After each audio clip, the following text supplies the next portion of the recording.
بسم الله الرحمن الرحيم. الحمد لله رب العالمين، والصلاة والسلام على رسوله الأمين نبينا محمد وعلى آله وأصحابه ومن اتبعهم بإحسان إلى يوم الدين. ودنا يتكبراتشو يشانا لي بيتسبوج، السلام عليكم ورحمة الله وبركاته. ሁላችሁም በያላችሁበት ሰላማችሁ ይብዛ እላለሁ። በዛሬ ቪዲዮዬ አንድ የአላህን ሱብሓነሁ ወተዓላ ሸሪዓ እማራለሁ ያለ ሰው አላሁ ሱብሓነሁ ወተዓላ የሙሐዲሶችን፣ የሙፈሲሮችን፣ የፈቂሆችን የሌሎችንም ማለት ነው የዕልም ደረጃ አላህ ሱብሓነሁ ወተዓላ ያጎናጸፋቸው ሰዎችን ደረጃ እነሱ ዘንድ እንዲያደርሰውና እንዲያገኝ ሊላበሳቸውና ሊሄድባቸው የሚገቡ መንገዶችን ዘርዘር አድርጌ ልነግራችሁ መጥቻለሁ ኢንሻአላሁ ተባረከ ወተዓላ።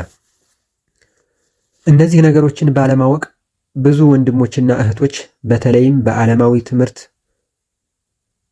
ትምህርት ላይ የተወጠሩ ሙስሊሞች ዓላማቸው ሲንኮላሽና የሸሪዓ ዒልማቸውን ከዳር ሳያደርሱት ሲቀሩ ይታያሉ። አንዳንዶቻችን ደግሞ በጦለበል ዒልም ላይም ብንሆን መግቢያ መውጫው የጠፋብንም አለን። ታዲያ በአላሁ ሱብሓነሁ ወተዓላ ፈቃድና እገዛ ለእነዚህ ሁሉ ችግሮች መፍትሄ የሆናቸው ዘንድ ይህንን ዝግጅት አድርጌ ወደ እናንተ መጥቻለሁ። እስከ ቪዲዮ የፍጻሜ ድረስ አብራችሁ እንድትቆዩ ግብዣይ ነው። ለቻናሉም አዲስ የሆናችሁ እህት ወንድሞቼ ሰብስክራይብ በማድረግ ቤተሰብ መሆናችሁን አትርሱ። አመሰግናለሁ። ወደ ቪዲዮዋችን እንገባለን ኢንሻአላህ።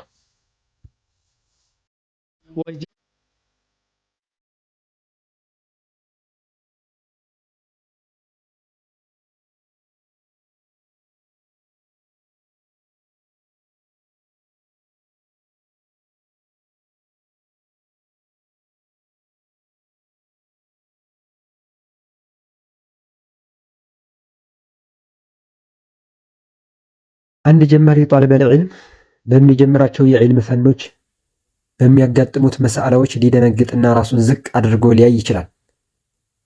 ከዚህም ይባስ ብሎም ካሰበው ዓላማ የአላህን ሸሪዓ አውቆ የዓሊምነትን ደረጃ በዱንያም በአኼራም ከመጎናጸፍ አልደርስም ብሎ ተስፋ ሊቆርጥ ይችላል። ነገር ግን ከአላህ ተውፊቅና እርዳታ በመቀጠል እሱ ከሚያስበው በላይ በጣም ቀላል ነው ወንድሞች። እኔም ታዲያ ይህ ጧሊበል ዒልም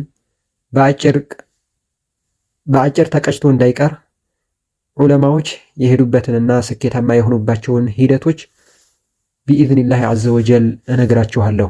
እስከ ቪዲዮ ፍጻሜ ከኔ ጋር ሁኑ ኢንሻአላህ። ወደ እነዚህ መንገዶች ከመሄዳችን በፊት ማንኛውም ጧሊበል ዒልም አብረውት የሚጓዙ መርሆችን ወይም ደግሞ ቃዒዳዎችን ልነግራችሁ እወዳለሁ። የመጀመሪያው አስድቁ መዐላህ ዐዘ ወጀል ወልኢኽላሱ ለሁ ፊ ጠለቢህ።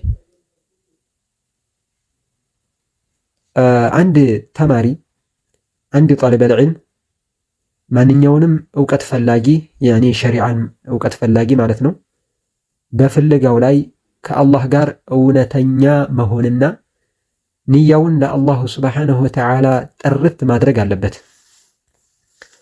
ነቢዩ ዓለይሂ ሰላቱ ወሰላም እንዳሉን ከማ ረዋሁ ዑመር ብኑ አልኸጣብ ረዲየላሁ ተዓላ አንሁ የቁል ኢነመል አዕማሉ ቢንያት። ስለዚህ ሰውየው ከአላህ ጋር እውነተኛ ቁርኝነት ካለው ከአላህ ሱብሓነሁ ወተዓላ ጋር እውነተኛ ግንኙነት ካለው መቼም ከጠለበል ዒልም ሊቋረጥ አይችልም ማለት ነው። በሚቀራው ቂርአት ጠፊ የሆነችውን ዱንያ ጥቅማ ጥቅምን ፈልጎ መሆን የለበትም። እንደዚህ ከሆነ ሩበማ ከጊዜ በኋላ ሊቋረጥ ይችላል ከጠለበል ዒልም ማለት ነው።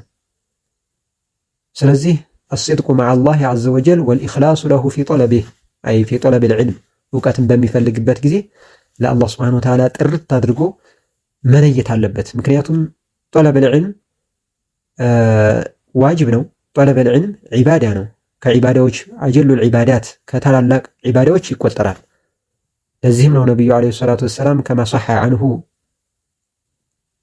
ሰሐ ዐንሁ ያኒ ቃል ጠለቡል ዒልሚ ፈሪደቱን ዐላ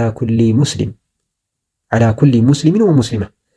በእያንዳንዱ ወንድ ሙስሊምና በእያንዳንዷ ሴት ሙስሊም ላይ ጠለበል ዒልም ማድረግ የሸሪዓዊ እውቀትን መገብየት ግዴታ ነው አሉ ነብዩ አለይሂ ሰላቱ ወሰላም። ስለዚህ ጠለበል ዒልም ዒባዳ ነው። ይህን ዒባዳ ደግሞ ከአላህ ጋር እውነተኞች ሆነን ንያችንን አስተካክለን ልንፈልገው ይገባል። የመጀመሪያው መርህ ይሄ ነው።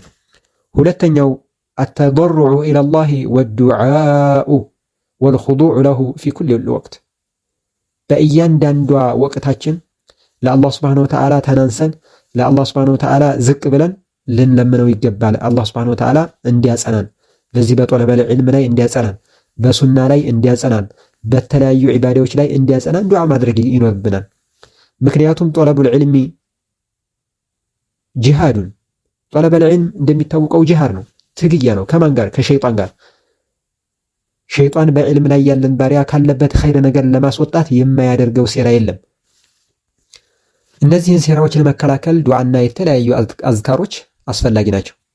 በተለይ መሳኢሎችን አልረዳን ሲሉ አንረዳቸው ስንል ወደ አላህ Subhanahu Wa Ta'ala ልንቀጥል ልንል ይገባል ማለት ነው። ነብዩም አለይሂ ሰላቱ ወሰላም የማያውቁት መሳኢላ ሲመጣላቸው ካነ የቁሉ አላሁመ ፍተህ ይሉ ነበር። አላህ ሆይ ክፈትልኝ፣ ይችን መሳኢላ የማቅባትን መንገድ ክፈትልኝ ይሉ ነበር ነብዩ አለይሂ ሰላቱ ወሰላም ከሳቸው በተረጋገጠው ሐዲስ ማለት ነው። ሶስተኛው መርህ አንድ ጠለበል ዒልም አብሮት ሊጓዙት ከሚገቡ መርሆች ከሚገቡ ቃዒዳዎች መካከል አልኢዕቲናኡ ቢኡሱል ዑሉም ወቀዋዒድህ በመሰረታዊ ትምህርቶች ላይ ትኩረት ማድረግ ይኖርበታል። እነሱም ምንድናቸው? ዑሉሞች በሁለት ይከፈላሉ። ዑሉሙል አላ ወዑሉሙል ጋያ። ወሃዚህ አልዑሉሙል አላ እነዚህ የዑሉሙል አላ የሚባሉት መሰረታዊ ትምህርት ማለት ነው። ሌሎቹ የሚገነቡባቸው በሱ ላይ ያኒ ወሳኢል ናቸው። ወደ ጋያ ወደ ተፈላጊው ትምህርት የሚያዳርሱ ትምህርቶች እነዚህ ዑሉሙል አላ ይባላሉ። እና እንደዚህ ላይ አንድ ጠለበል ዒልም ትኩረት አድርጎ ሊማራቸው ይገባል። በእያንዳንዱ ፈን መሰረታዊ ዒልሞች ላይ ትኩረት ማድረግ። ዑለሞች በሁለት ይከፍላሉ፣ ዑሉሙል አላ ወዑሉሙል ጋያ። እነዚህ መሰረታዊ ዑሉሞች መሰረትና በትክክል እንድንረዳው አዳራሽ ናቸው። ለሐዲስ ሙስጠላህ ለሐዲስ፣ ለፊቅህ ኡሱሉል ፊቅህ፣ ለተፍሲር ኡሱሉት ተፍሲር፣ ለቋንቋ ደግሞ ነህውና ሶርፍ እንዲሁም ሌሎችን መማር አለበት ማለት ነው አንድ ጠለበል ዒልም። እነዚህ መሰረታዊ ዑሉሞችን ካልተማረ መሰረት አይኖረውም። ከማ ይቃል መን ሑሪመል ኡሱል ሑሪመል ኡሱል። እነዚህ አድራሽ ዑሉሞችን ያኒ መን ሑሪመል ኡሱል ሑሪመል ውሱል አለል አክስ ማለት ነው። መን ሑሪመል ኡሱል ሑሪመል ውሱል። መሰረታዊ ትምህርቶችን የተከለከለ ሰው ሳይማር የቀረ ሰው መዳረሻ የሚባሉ ዒልሞች ላይ መድረስ አይችልም ይላሉ። ስለዚህ መሰረታዊ ትምህርቶች ላይ በደንብ ጠንክረን ኢትቃን አድርገን ልንማር ይገባል ማለት ነው። الرابع العناية بحفظ متن مختصر في ذلك الفن الذي يدرسه።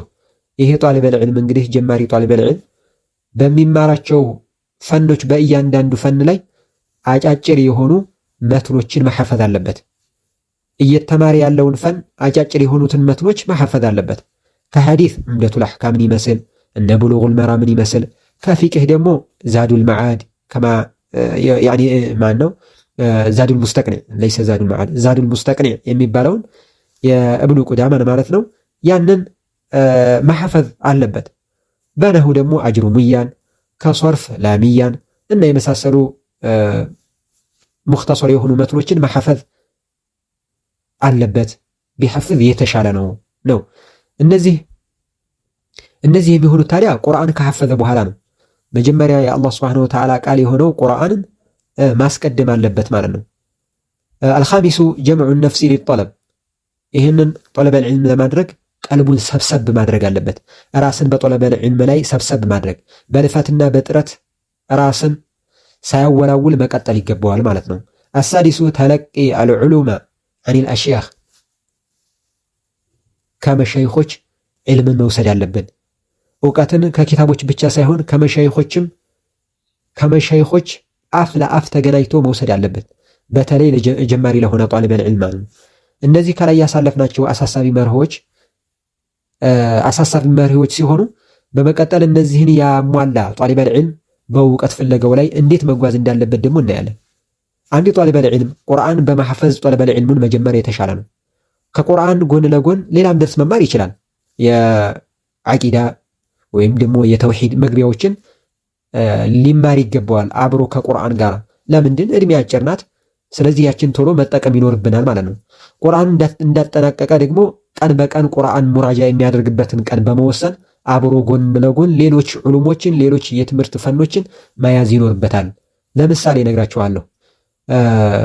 ከተጅዊድ ቱሕፈቱል አጥፋልን ቢማር፣ ከተውሂድ ደግሞ ኡሱሉ ሰላሳ፣ ቀዋዒዱል አርበዓ፣ ከሽፉ ሹብሃት፣ ኪታቡ ተውሂድ እነዚህን መማር ግድ ይለዋል።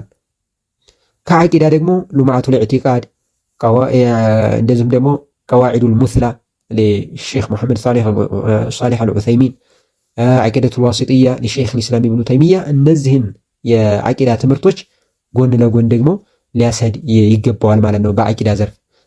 በቋንቋ ዘርፍ ደግሞ ከነሕው ስንጀምር መትኑል አጅሩሚያ፣ ቱሕፈቱ ሰንያ ሸርሃ ማለት ነው። የአጅሩሚያ ሸርህ ቱሕፈቱ ሰንያ ትባላለች። እሷን ሊማር ይገባዋል። ከዛ ቀጥሎ ደግሞ በተደሩጅ ማለት ነው ሙተሚመቱል አጅሩሚያን ይቀጥላል። ከዛ ሙልሃ፣ ከዛ ቀጥር እያለ ይቀጥላል። አላህ ሱብሓነሁ ወተዓላ እንዳገራለት። ነገር ግን ከነሕው አጅሩሚያን እንደዚሁም ደግሞ ቱሕፈቱ ሰንያ ሸርሃንና ሙተሚማን ከያዘ ያኔ ሩበማ የአህለል ዒልሞችን ንግግር የሚያውቅበት ደረጃ ይደርሳልና ሊበቃውም ይችላል፣ ግን ቢቀጥልበት የተሻለ ነው። ከሶርፍ ደግሞ ቢና፣ መቅሱድ፣ ዒዚ አልሙሂም መጅሙዓቱ ሶርፍ ተብላ በሀገራችን የተዘጋጀችዋን እነዛን ወደ 5 አይነት መትኖች ናቸው። እነዛን ሊማር ይገባዋል። ከሙስጠላል ሐዲስ ደግሞ በይቁንያ፣ አልባዒሱል ሐሲስ፣ ኑዝሀቱ ነዘር እነዚህ ኪታቦችን መትኖች ናቸው። እነዚህን በደንብ አድርጎ ድቅቅ አድርጎ በሙስጠላል ሐዲስ ሊማር ይገባል። እነዚህ በመጠኑ ያዘጋጀሁላችሁ ዑሉሙል አላ ወይም ደግሞ ዑሉሙል አላ ከሚባሉ ኪታቦች ናቸው ያዘጋጀሁላችሁ። ሌላ ቀጣይ ፕሮግራሜ ደግሞ ኢንሻአላህ ወደ ዑሉሙል ጋያ ወደሚባሉት ወደ እነዛ እንሄዳለን ኢንሻአላህ። እዛ ድረስ አላህ ሱብሓነሁ ወተዓላ ሁላችንም እንዲጠብቀን ዱዓ እያደረኩኝ በዚሁ እሰናበታለሁ። አሰላሙ አለይኩም ወራህመቱላሂ ተዓላ ወበረካቱ።